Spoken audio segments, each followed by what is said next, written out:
من یه بار خونه که رفیقام بودم بچه‌ها، بعد پرسیدم که داداشی تو چقدر درآمدته؟ اون موقع مثلا من ماهی 30 میلیون درآمد می‌آوردم. رفیقم گفت من داداش ماهی 300 اینطورا.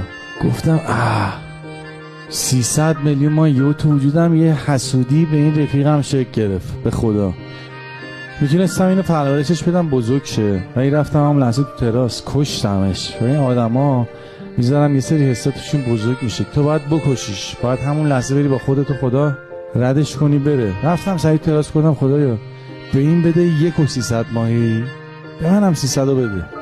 رفیق خوب رفیقیه که به حسادت نکن. خیلی مسئله مهمه، چون این حسادت میکشه آدم ها رو. رفیقی الان خوبه که واقعا وقتی که میبینه تو بعد از این همه سال زحمت کلی اتفاقای خوب برات افتاده و قرار تازه شروع ماجرا باشه، چشاش بخنده موقعی که میبینه